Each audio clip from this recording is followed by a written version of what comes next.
Thank you so much.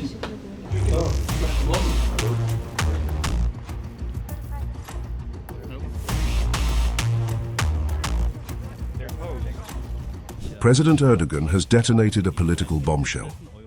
Walking a razor's edge between Moscow and Kyiv, he declared that Ukraine cannot keep fighting forever, even with Western money pouring in, while Russia is bleeding men and billions at the front. Russia has very serious losses. Ukraine also has very serious losses, both in human terms and financially.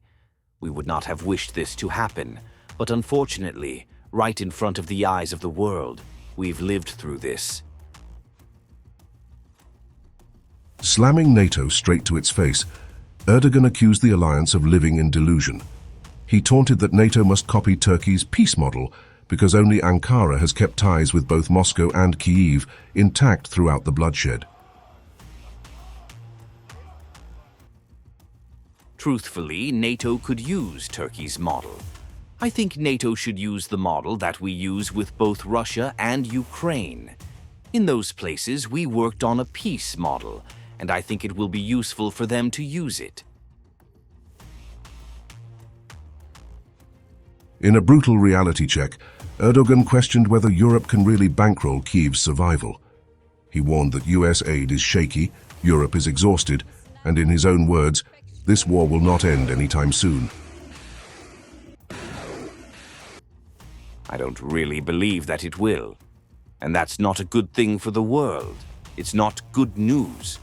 And we thinking about this in this manner is heavy on our hearts.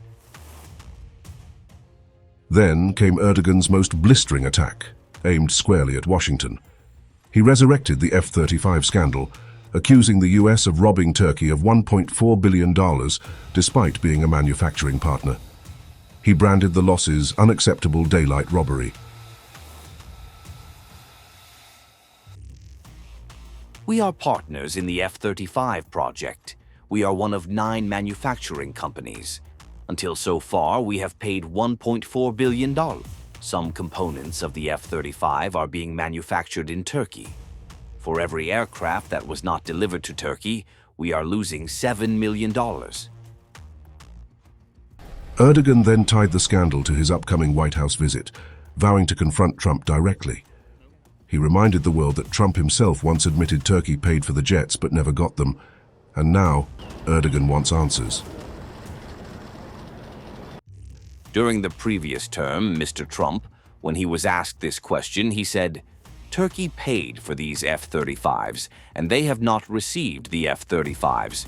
You are not giving it to them." He said this in front of the press, and right now we are going to negotiate on this again. And with no hesitation, Erdogan shredded Trump's biggest campaign boast, that he can end wars.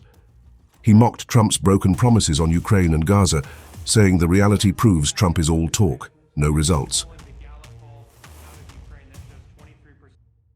Mr. Trump, you might remember he used a term when he said, "I will finish the Russia-Ukraine war. Did it end? It still goes on." Similarly, he said, "I will finish the war in Gaza. Did it end? No."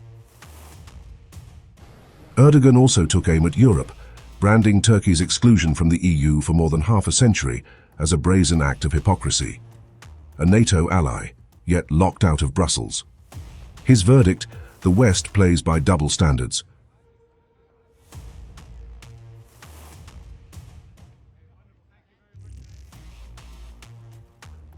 Currently, we are a member of NATO, and the fact that Turkey is not accepted into the European Union, I don't see that as a good approach. I think it's unfair. In a single interview, Erdogan crowned himself the indispensable power broker, NATO's reluctant bridge to Moscow, America's cheated partner, and Europe's eternal outsider. His message was unmistakable: Turkey stands alone, exposing the West's weakness.